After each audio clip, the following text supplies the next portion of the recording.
Hello students, welcome back to Sapphire Blue Chem Spark. Let us start our today's session, the chapter Periodic Classification of Elements. In the chapter, class 9, class 10 State Board students class 11 State Board and CBSE இவங்க ரெண்டு பேருக்குமே இருக்கு. So இந்த சாப்டரை பொறுத்த வரைக்கும் நாம என்னெல்லாம் discuss பண்ண போறோம் அப்படின்னா what are the different attempts made by the scientist to arrange the elements in systematic way. So elements systematic arrange பண்ண scientist ஓட theories பத்தி laws பத்தி படிக்க போறோம். So அடுத்து construction of long form of periodic table அதை discuss பண்ணுவோம். Then we will discuss about the periodic properties of the elements.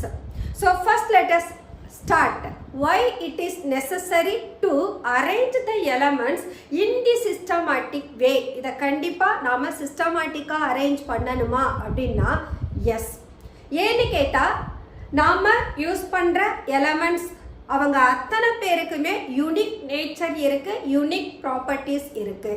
So ஒரு எலமெண்ட்டோட ப்ராப்பர்ட்டி இன்னொரு எலமெண்ட் போல இருக்காது. ஈவன் அது கலராக இருக்கட்டும், அல்லது அவங்களோட ஃபிசிக்கல் ப்ராப்பர்ட்டியாக இருக்கட்டும், அப்பியரன்ஸாக இருக்கட்டும், கெமிக்கல் ப்ராப்பர்ட்டிஸாக இருக்கட்டும், எல்லாமே ஒரு எலமெண்ட்லேருந்து இன்னொரு எலமெண்ட்டுக்கு வேரி ஆகுறாங்க.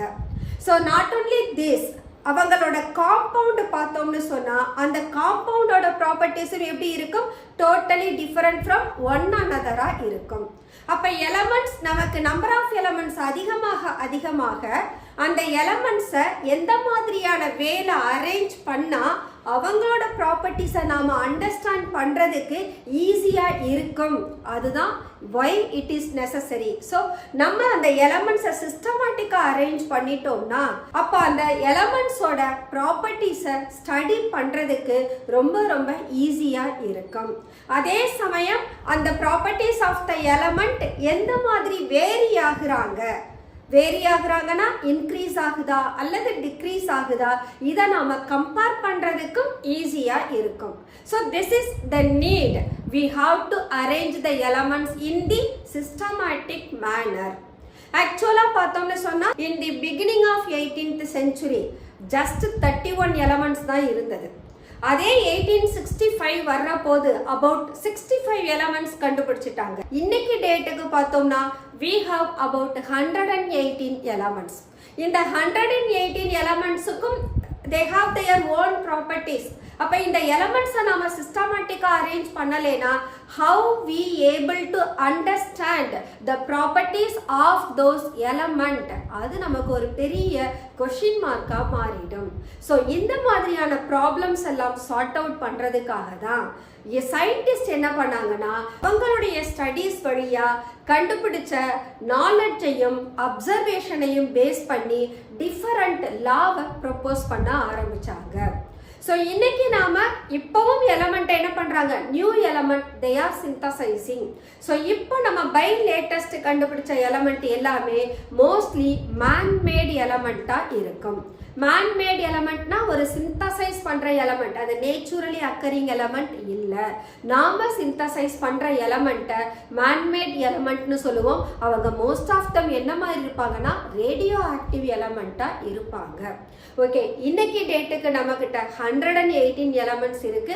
இந்த 118 எலமெண்ட்ஸை now we have placed in a long form of periodic table.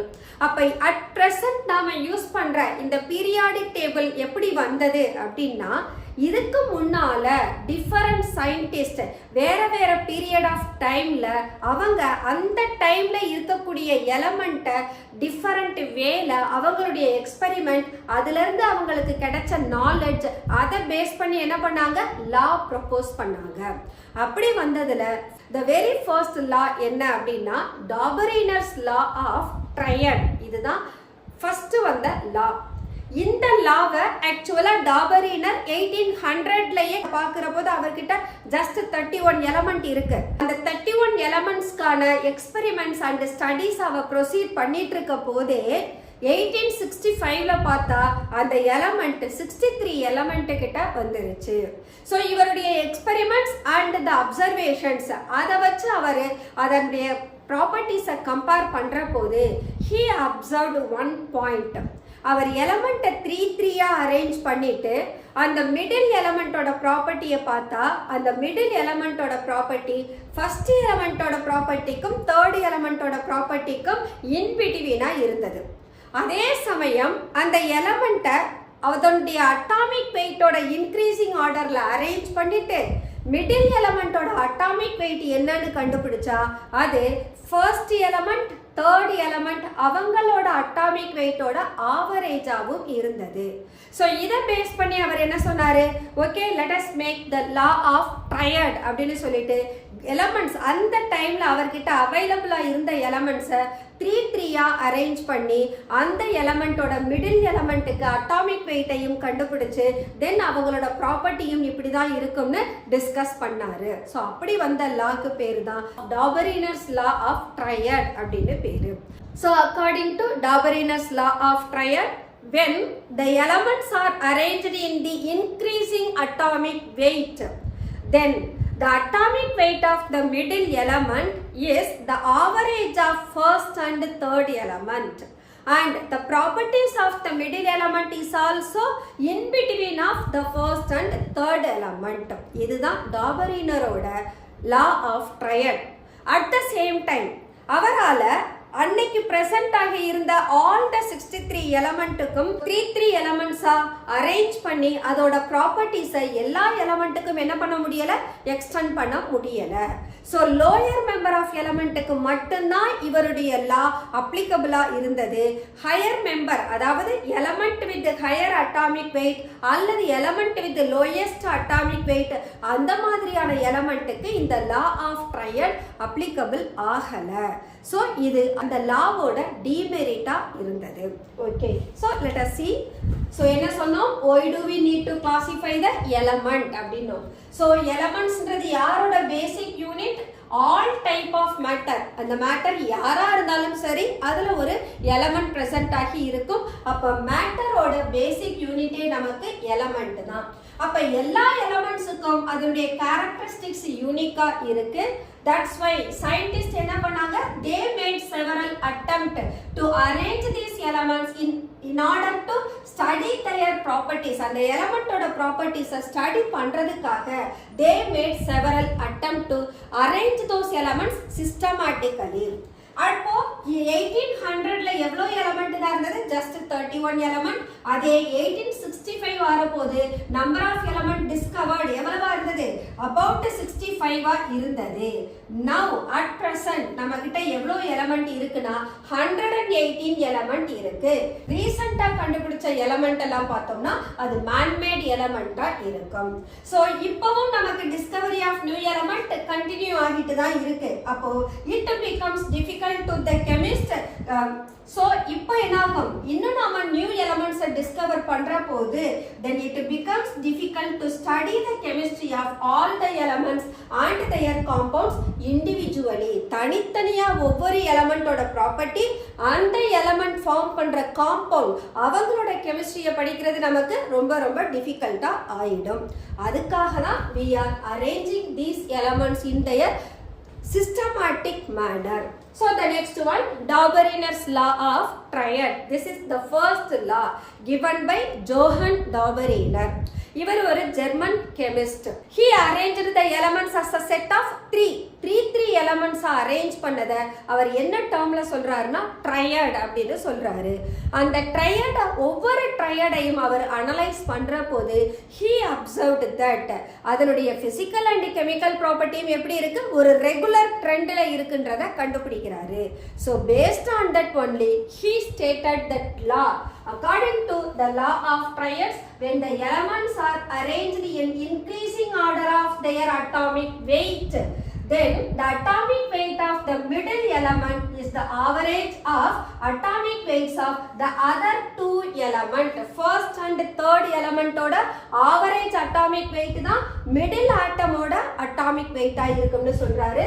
Then adoda property middle atom oda property eppadi irukum, first and third element oda property ku in between ah irukumnu kandupidicharu. So let us consider some of the triad. The first triadல யார் இருக்காங்கன்னா lithium, sodium, potassium. lithium ஓட atomic weight 7, potassium ஓட atomic weight 39. So இந்த மூணு element ஓட atomic weight நான் increasing orderல எழுதி இருக்கும். அப்போ இந்த 39ஐயும் 7ஐயும் ஆட் பண்ணி average கண்டுபிடிங்க. You will get 23. அப்ப அந்த 23 யாரோட atomic weight மாறிடும்? சோடியமோட atomic weight ஆகும். இந்த 79.9ஐ எப்படியும் ரவுண்ட் ஆஃப் பண்ணிக்கலாம். 80 ல ரவுண்ட் ஆஃப் பண்ணலாம். 126.9 127 னும் ரவுண்ட் ஆஃப் பண்ணிக்கலாம். So 127 with 35.5 இத நீங்க ஆவரேஜ் எடுத்தீங்கன்னா about nearest to என்ன கிடைக்கும்? 80 கிட்ட வரும். அதே போல கால்சியம், ஸ்ட்ரான்சியம், பேரியம் அவங்கள கன்சிடர் பண்ணாலும் இந்த 87.6 ரவுண்ட் ஆஃப் பண்ணா we can take it as 88 னு எடுத்துக்கலாம். அப்ப 137 plus 40 என்னவா மாறும்? 177 னு மாறும். 177 2 ஆல டிவைட் பண்ணினா it is about 88 கிடைக்கும். So this is what Dauberner's law of triad. Okay, what about its demerit? இவரோட law of triad எல்லா elementsக்கும் applicable ஆகல. Very few of the triads only obeyed this law and most of the triads did not obey the law. So இது first demerit. அடுத்தது பாத்தீங்கன்னா it was not hold good for the elements having the least and the most atomic weight. Most atomic weight na the heavy member of the element. எலமெண்டோட atomic mass அதிகமா இருக்கிற எலமெண்ட்டும் சரி, atomic wait ரொம்ப லோவா இருக்கக்கூடிய எலமெண்ட்டுக்கும் இந்த லா ஆஃப் ட்ரையட் அப்ளை பண்ண முடியல. So these are the demerits of Dobereiner's law of triad. Next one, law of octaves. Newland law of octaves அப்படின்ற ஒரு லாவை ப்ரொபோஸ் பண்றாரு. ஸோ இவருடைய லாவை ப்ரொபோஸ் பண்ற போது by that time only 59 elements were known. அந்த 59 elements-ஐயும் he arranged in their increasing atomic weight. அதோட atomic weightல arrange பண்ணிட்டு என்ன பண்ணாருன்னா ஃபர்ஸ்ட் எலமெண்டோட ப்ராப்பர்ட்டியை எய்த் எலமெண்டோட ப்ராப்பர்ட்டிக்கு சிமிலரா இருக்கு அப்படின்றத கண்டுபிடிக்கிறாரு. ஸோ ஒவ்வொரு ரோவையும் அவர் கன்சிடர் பண்ற போது இப்போ எலமெண்ட் நாம ஃபர்ஸ்ட் எலமெண்ட்ல இருந்து செவன்த் எலமெண்ட் வரைக்கும் எழுதுறது.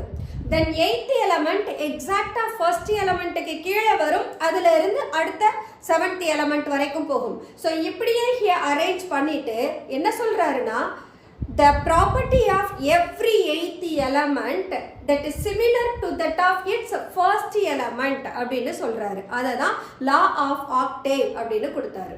ஸோ இதை எதை பேஸ் பண்ணி law of octave அப்படின்னு கொடுக்குறாருன்னா ஒரு மியூசிக்கல் நோட் அதுல பார்த்தோம்னா அதோட ஃபர்ஸ்ட் நோட்டும் எய்த் நோட்டும் சேமா இருக்கும்.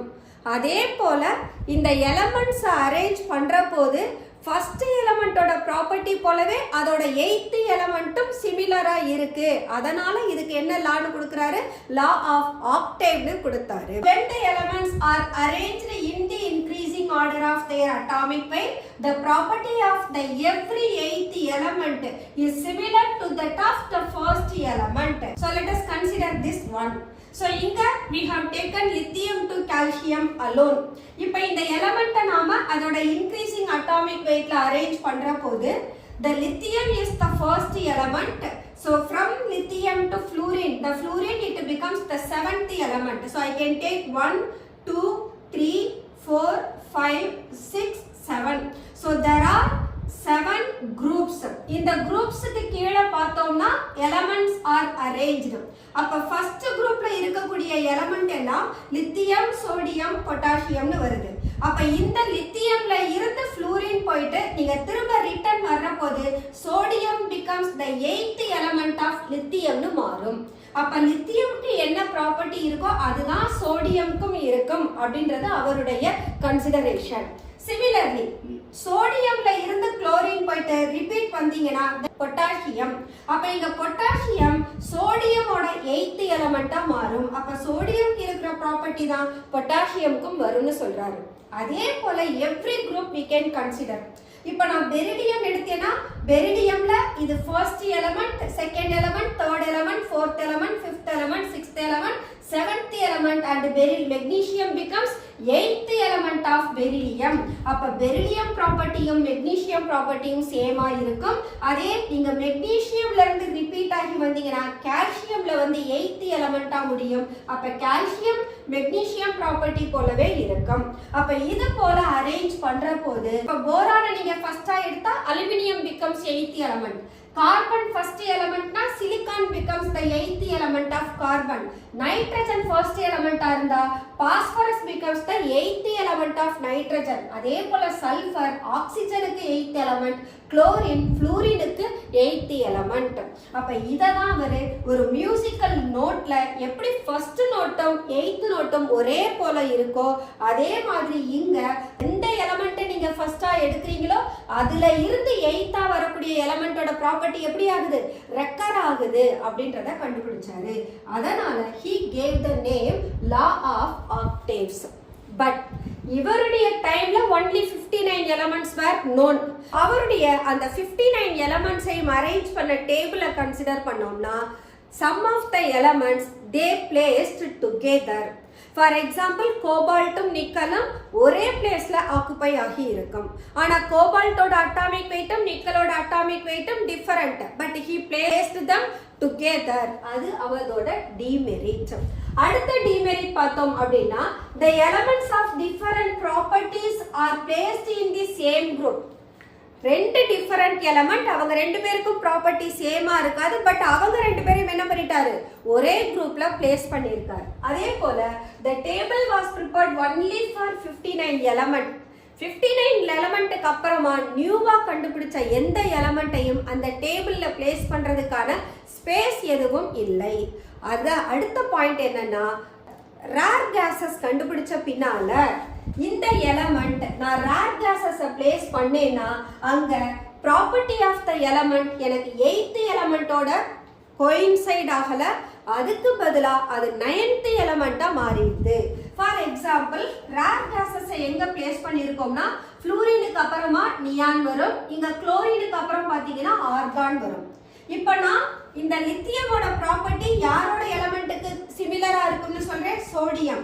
இப்போ நீங்க கவுண்ட் பண்ணிட்டே வந்தீங்கன்னா லித்தியம்ல இருந்து 8th எலிமெண்டா யார் எனக்கு வந்துடுறாங்க நியான் வந்துருது. அப்போ நியானுக்கு அப்புறம் தான் யார் வர்றா சோடியம் வருது. அப்ப இந்த ப்ராப்பர்ட்டி நாம ரேர் கேசஸ் கண்டுபிடிச்சு இதுல பிளேஸ் பண்ண பின்னால இந்த ப்ராப்பர்ட்டி லா ஆஃப் ஆக்டேவ்ன்றதே அங்க என்ன ஆயிடுச்சு நமக்கு ஃபெயிலியர் ஆகுது. ஏன்னா அங்க 8வது எலிமெண்ட்டுக்கு ப்ராப்பர்ட்டி ரெக்கர் ஆகல, இந்த எலிமெண்டே எனக்கு எத்தனாவது எலிமெண்டா மாறிடுது 9th எலிமெண்டா மாறிடுது.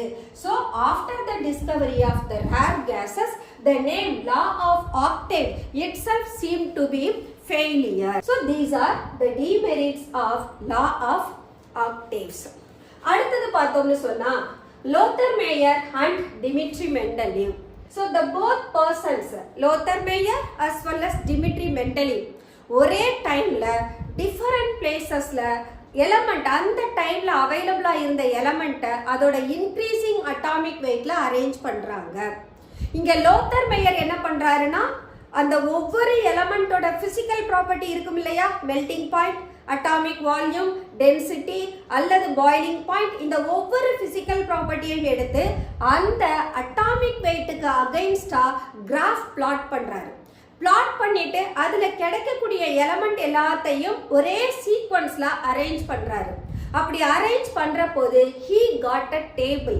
அந்த டேபிள் இன்னைக்கு நாம யூஸ் பண்ணிட்டு இருக்கிற மாடர்ன் பீரியாடிக் டேபிளுக்கு ரிசம்பிளா இருக்கும். பட் என்ன ப்ராப்ளம்னா அவர் கண்டுபிடிச்ச அந்த ஒர்க்கை he did not publish it. அவர் பப்ளிஷ் பண்ணாம போனதுனால அவருடைய ஒர்க் நமக்கு தெரியாம போயிடுச்சு. the speciality of Lothar Meyer work என்ன அப்படின்னா, நம்ம நியூலாண்ட்ல பார்த்தோம்னா he just limited the table up to 8 element தான் இருக்கும்னு சொல்லிட்டு 8 அவர் அரேஞ்ச் பண்ணாரு. பட் லோத்தர் மேயர் அவருடைய பிளாட்ல இருந்து கிடைச்ச டீடைல்ஸ் பார்க்கிற போது it is not limited to 8 element, length of the element என்ன ஆனது எக்ஸ்டெண்ட் ஆனது. அப்ப 8 எலிமெண்ட் மட்டும் ஒரு பீரியட்ல இருக்காது, கண்டிப்பா மோர் தென் 8 எலிமெண்ட்டையும் அகாமடேட் பண்ண முடியும்னு லோத்தர் மேயர் கண்டுபிடிச்சாரு. அந்த எலிமெண்ட்ஸை இன்க்ரீசிங் அட்டாமிக் வெயிட்ல அரேஞ்ச் பண்ற போது both Dmitri Mendeleev as well as Lothar Meyer, they got the relationship between the physical and the chemical properties of the elements when they are arranged in a table. ஒரு table ஃபார்முக்கு கொண்டு வந்த பின்னால ஒவ்வொரு குரூப்லையும் இருக்கக்கூடிய எலமெண்டோட physical ப்ராப்பர்ட்டியும் chemical ப்ராப்பர்ட்டியும் regular இன்டர்வல்ல vary ஆகுன்றத கண்டுபிடிச்சாங்க. So this is Lothar Meyer work. Now let us consider the Dmitri Mendeleev's periodic table. The next one, Mendeleev's periodic table. Mendeleev he gave a statement, ஒரு லாவையும் கொடுத்தார். அந்த லாக்கு என்ன பேருனா Mendeleev's periodic law. So according to Mendeleev's periodic law, the physical and chemical properties of the elements are the periodic function of their atomic weight.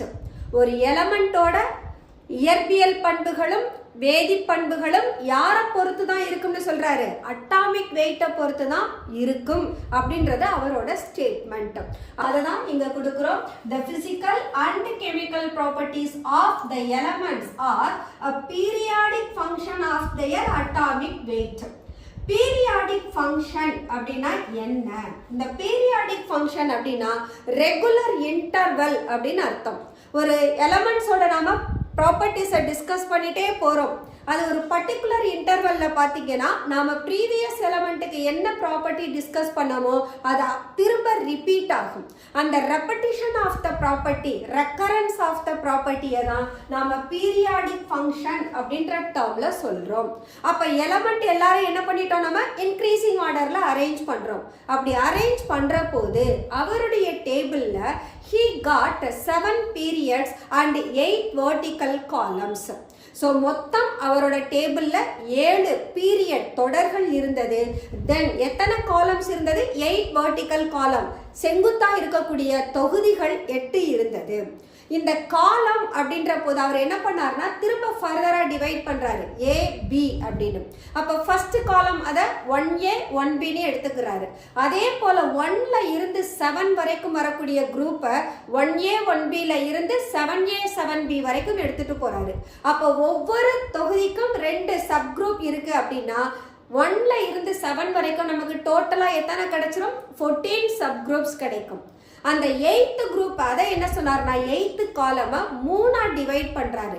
அப்ப இந்த பக்கம் 14, 8ல ஒரு 3 sub group இருக்கு. அப்ப 14 + 3 எவ்வளவு கிடைச்சிரும்? 17 குரூப்ஸ் கிடைக்கும். அது இல்லாம லாஸ்டா ஒரு குரூப்பை 0 குரூப்னு பிளேஸ் பண்றாரு. அந்த 0 குரூப்க்கு என்ன சொன்னாருன்னா ஃபியூச்சர்ல எலமெண்ட் கண்டுபிடிப்பாங்க, அந்த எலமெண்ட் இந்த 0 குரூப்பை ஆக்குபை பண்ணும் அப்படின்றதையும் அவர் ப்ரெடிக்ட் பண்றாரு. அப்ப டோட்டலா பார்த்தோம்னு சொன்னா மெண்டலீவோட பீரியாடிக் டேபிள்ல 18 காலம்ஸ், அதாவது 18 குரூப்ஸ் இருக்கும். அதே நம்ம ஹாரிசாண்டலா பார்த்தோம் அப்படின்னா அங்க 7 பீரியட்ஸ் இருக்கும். இந்த பீரியட் லெஃப்ட்ல இருந்து ரைட்ல போகும், குரூப் டாப்ல இருந்து பாட்டம் வரும். அப்ப இந்த அரேஞ்ச்மெண்ட் தான் அவரு கொடுத்த பீரியாடிக் டேபிள்.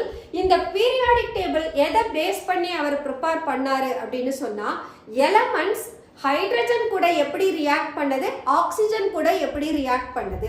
அப்ப ஹைட்ரஜன் கூட ரியாக்ட் பண்ற போது அதோட காம்போசிஷன் எப்படி இருக்கு. ஃபார் எக்ஸாம்பிள் நான் சோடியம் எடுத்தேன்னா சோடியம் ஹைட்ரைடு NaHன்னு கொடுக்கும். அதே சோடியம்க்கு அடுத்த மெட்டல் மெக்னீசியம், மெக்னீசியம் MgH2ன்னு கொடுக்குது. அலுமினியம் போனா AlH3ன்னு தருது. அதே நான் கார்பன் போனேன்னா CH4ன்னு கொடுக்குது. அப்ப எலமெண்ட் ஒன்னுல இருந்து இன்னொரு எலமெண்ட்டுக்கு போற போது அது ஹைட்ரஜனோட கம்பைன் ஆகுறது என்ன ஆகுது, இன்க்ரீஸ் ஆகுது. MH, MH2, MH3, MH4 அப்படின்றப்போ நம்பர் ஆஃப் ஹைட்ரஜன் இன்க்ரீஸ் ஆயிட்டே போகுதா. அடுத்து போற போது திரும்ப அந்த ஹைட்ரஜன் குறையிறதையும் பார்க்கறாரு. ஸோ ஹைட்ரஜனோட ஒரு மெட்டல் அல்லது ஒரு எலமெண்ட் எப்படி ரியாக்ட் பண்ணுது அப்படின்றத வச்சு ஒரு கேட்டகரைஸ் பண்றாரு. அதே போல எலமெண்ட்ஸ் ஆக்சிஜன் கூட எப்படி ரியாக்ட் பண்ணுது அதை பேஸ் பண்ணியும் he arrived that conclusion. என்ன வரும், ஒரு எலமெண்ட் ஆக்சிஜனோட ரியாக்ட் பண்ணா ஆக்சைடை ஃபார்ம் பண்ணும். எப்படி ஹைட்ரஜன் 1ல இருந்து 4 வரைக்கும் சக்சசிவா ரியாக்ட் ஆகி போகுதோ அதே போல ஆக்சிஜன் சோடியம் கூட ரியாக்ட் பண்ணா Na2O வரும். அப்ப Na2O ஒரு ஆக்சிஜன் கூட 2 சோடியம் பிரசன்ட் ஆகுறத பாக்குறாரு. அதே அடுத்த எலமெண்ட் மெக்னீசியம் போனா MgO ஒரு மெக்னீசியம் கூட ஒரு ஆக்சிஜன் இருக்குன்னு பாக்குறாரு. அடுத்த எலமெண்ட் அலுமினியம் எடுத்தா அலுமினியம் Al2O3 ஒரு அலுமினியமுக்கு 3 ஆக்சிஜனும் 3 ஆக்சிஜனுக்கு 2 அலுமினியமும் தேவைப்படுதுன்னு பார்க்குறாரு. ஸோ இந்த அரேஞ்ச்மெண்ட்டை நாம் எம்பிரிக்கல் ஃபார்முலான்னு சொல்லலாம். அப்போ இவருடைய அந்த எக்ஸ்பெரிமெண்டல் எவிடன்சஸில் இருந்து ஒரு எலமெண்ட் அது காம்பவுண்டை ஃபார்ம் பண்ணுற போது எந்த மாதிரியான எம்பிரிக்கல் ரிலேஷன்ஷிப்பை கொடுக்குதுன்றதும் அவரோட டேபிளில் இருந்து எவிடென்ட் ஆகும். ஸோ அதை தான் நம்ம he relied on the similarities in the empirical formula and the properties of the compound formed by the element. அப்போ ஹைட்ரைடோட ப்ராப்பர்ட்டிஸ்லாம் எப்படி இருக்கு, ஆக்சைடோட ப்ராப்பர்ட்டிஸ்லாம் எப்படி இருக்கு. அப்ப ஹைட்ரைடோட property for example sodium NaH கொடுக்குது, லித்தியம் LiH கொடுக்குது, பொட்டாசியம் KH கொடுக்குது. அப்போ ஒரே மாதிரி ஒரு ஹைட்ரஜனமோட மட்டும் கம்பைன் ஆகிற எலமெண்ட் எல்லாத்தையும் ஒன்னா குரூப் பண்றோம். அதே போல மெக்னீசியம் எடுத்தோம்னா MgH2. அப்ப எந்த எலமெண்ட் எல்லாம் 2 ஹைட்ரஜனோட கம்பைன் ஆகுதோ அதெல்லாம் ஒரு குரூப்ல எழுதுறோம். அததான் they are saying he relied on the empirical formula. அந்த ஃபார்முலாவோட காம்போசிஷன் இருக்கு இல்லையா, அதை ரிலே பண்றாங்க. அதே போல அவங்களை எல்லாரையும் ஒரே குரூப்ல கொண்டு வந்து வைக்கிற போது ப்ராப்பர்ட்டிஸும் அப்ப எப்படி இருக்கும், சிமிலரா இருக்கும். இது ரெண்டும் தான் அவருடைய டேபிளோட ஸ்பெஷாலிட்டி. அடுத்து என்ன சொன்னோம், இதே போல அவர் அரேஞ்ச் பண்ற போது ஃபைனலா அவருக்கு என்ன கிடைச்சது, 7 பீரியட் கிடைச்சது, 8 வெர்டிக்கல் காலம் கிடைச்சது. அந்த 8 வெர்டிக்கல் காலம்ல ஒவ்வொரு வெர்டிக்கல் காலமுக்கும் எத்தனை குரூப் இருக்கு, சப் குரூப், 2 சப் குரூப். அத ஒரு சப் குரூப்பை ஏன்னு சொல்றோம், செகண்ட் சப் குரூப்பை பின்னு சொல்றோம். அப்ப இங்க 1ல இருந்து 7 எடுத்தோம்னா அவங்களுக்கு 7 into 2 எத்தனை குரூப் எனக்கு கிடைக்கும், 14 குரூப் கிடைக்கும். அதே போல 8th குரூப்ல எத்தனை சப்டிவிஷன் இருக்கு, 3 சப்டிவிஷன். அப்ப 14 plus 3 என்னவா மாறும், எனக்கு 17 ஆகும். அது இல்லாம அவர் ஒரு குரூப் கொடுத்தாரு. அந்த குரூப் யாரு, 0 குரூப். அந்த 0 குரூப்க்கு யாரு வந்து ஆக்குபை பண்ணுவாங்கன்னு சொன்னாரு, நான் மெட்டல் ஃபியூச்சர்ல கண்டுபிடிப்பாங்க, அவங்க எல்லாம் இந்த 0 குரூப்ல வந்து ஆக்குபை ஆவாங்க, அதையும் மீன் பண்ணாரு. அப்ப டோட்டலா மெண்டலியோட பீரியாடிக் டேபிள்ல we have 14 plus 3 plus 1 18 groups present ஆகி இருக்கும். ஓகே, அடுத்து இங்க இந்த எலிமெண்ட்ஸ் எல்லாரையும் நாம குரூப் பண்ற போது அவங்களோட ப்ராப்பர்ட்டிஸ் என்ன ஆயிடும், சிமிலரா இருக்கும். ஏன்னு கேட்டா all those properties are from their experimental evidences. ஹைட்ரைடோட ப்ராப்பர்ட்டி, ஆக்சைடோட ப்ராப்பர்ட்டி எந்த மாதிரியான எம்பிரிக்கல் ஃபார்ம் பண்ணுதோ அதே ஃபார்ம்ல வரக்கூடிய எலிமெண்ட்டை தான் அவர் குரூப்பிங் பண்றாரு. அப்போ ஒரு குரூப்புக்கு கீழே வரக்கூடிய அத்தனை எலிமெண்ட்டுக்கும் ப்ராப்பர்ட்டி எப்படி இருக்கும், சிமிலரா இருக்கும். அதுதான் the elements of similar properties they grouped together. அடுத்து எலமெண்ட் அரேஞ்ச் பண்ற போது அட்டாமிக் வெயிட்டோட இன்க்ரீசிங் ஆர்டர்ல வைக்கிறாரு. பட் சில பிளேசஸ்ல பார்த்தோம்னா அந்த அட்டாமிக் வெயிட்டையே அவர் ரிவர்ஸ் பண்ணிடுறாரு. பட் என்ன சொல்றாருன்னா, ஒருவேளை இந்த அட்டாமிக் வெயிட்டோட கால்குலேஷன் ராங்கா இருக்கலாம், ஆனா அந்த எலமெண்டோட ப்ராப்பர்ட்டிஸ் யாருக்கு காமனா இருக்கு, அந்த பர்டிகுலர் குரூப் எலமெண்டோட காமனா இருக்கு. அப்போ இந்த இடத்துல நான் அட்டாமிக் வெயிட்டை இக்னோர் பண்ணிடுவேன், அந்த எலமெண்டோட ப்ராப்பர்ட்டிஸ்க்கு தான் இம்பார்ட்டன்ஸ் தருவேன்னு சொல்லிட்டு அந்த எலமெண்டோட அட்டாமிக் வெயிட்டுக்கு ரிவர்ஸ் ஆர்டர்ல பிளேஸ் பண்றாரு. அப்படி பிளேஸ் பண்ண எலமெண்ட் யாருன்னா டெல்லூரியமும் அயோடினும். சோ அப்படி என்ன மாதிரி பிளேஸ் பண்றாருன்னா, ஆக்சுவலா the atomic mass of iodine tellurium is greater than iodine, but iodine halogen ஃபேமிலில பிளேஸ் பண்றாரு, டெல்லூரியம் சல்ஃபர் ஃபேமிலில பிளேஸ் பண்றாரு. சோ எக்ஸாம்பிள் டெல்லூரியமும் அயோடினும். அதே மாதிரி when he arranged the elements in the order of increasing atomic weight, சில பிளேசஸ்ல he left empty spaces, அதை எம்டியாவே விட்டுறாரு, எந்த எலமெண்ட்டையும் வச்சு அதை ஃபில் பண்ணல. அதுக்கும் என்ன சொல்றாருன்னா, இந்த பிளேஸ்க்கு தேவையான எலமெண்ட் இன்னும் கண்டுபிடிக்கல, ஃபியூச்சர்ல கண்டுபிடிக்கிற எலமெண்ட் இந்த இடத்த வந்து ஆக்குபை பண்ணும் அப்படின்றதையும் ப்ரிடிக்ட் பண்றாரு. ஸோ அந்த ப்ரிடிக்ஷன் படியே ஃபியூச்சர்ல அவங்க ஜெர்மானியம் கேலியம்ன்ற 2 எலமெண்ட்டை கண்டுபிடிக்கிறாங்க. ஜெர்மானியமும் கேலியமும் எக்ஸாக்டா அவர் எந்த பிளேஸை மீன் பண்றாரோ அந்த பிளேஸ்ல ஆக்குபை ஆகுது. ஸோ இவருடைய periodic table though the elements were unknown. அப்ப இல்லாம இருந்தா கூட அவருடைய ப்ரிடிக்ஷன்னாலையும் அந்த எக்ஸ்பெரிமெண்டல் நாலேஜ்னாலையும் என்ன பண்றாரு, எம்டி ஸ்பேசஸும் கொடுக்குறாரு, ரேர் கேஸஸை கண்டுபிடிப்பீங்கன்னு நமக்கு அட்வான்ஸா ப்ரிடிக்ட் பண்ணவும் செய்யறாரு. இதுதான் இவருடைய டேபிளோட advantages. So he gave empty spaces given in the periodic table while arranging the element.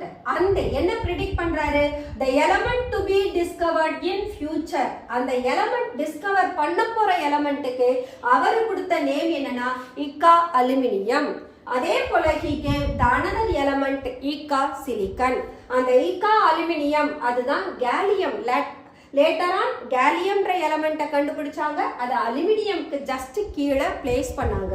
அதே போல ஜெர்மானியம்ன்ற எலமெண்ட்டை கண்டுபிடிச்சாங்க, அதை சிலிக்கனுக்கு கீழே பிளேஸ் பண்ணாங்க. This is what the features of Mendeleev's periodic table. So இது எல்லாமே நம்மளை பொறுத்த வரைக்கும் advantages. At the same time மெண்டலிவோட பீரியாடிக் டேபிள்ல சம் டிமெரிட்ஸும் இருக்கு. அது எந்த மாதிரியான டிமெரிட் அப்படின்னா, ஃபர்ஸ்ட் பாயிண்டே என்ன சொல்லலாம், ஐசோடோப்பை பத்தி சொல்லலாம். இவங்களோட பீரியாடிக் டேபிள் ஒரு எலமெண்டோட அட்டாமிக் வெயிட்டோட இன்க்ரீசிங் ஆர்டர்ல இருக்கு. அப்ப நமக்கு ஐசோடோப்னா என்ன, அட்டாமிக் நம்பர் சேமா இருக்கும், அட்டாமிக் வெயிட் டிஃபரண்டா இருக்கும். ஹைட்ரஜனையே எடுத்துப்போம். Hydrogen has 3 different isotope.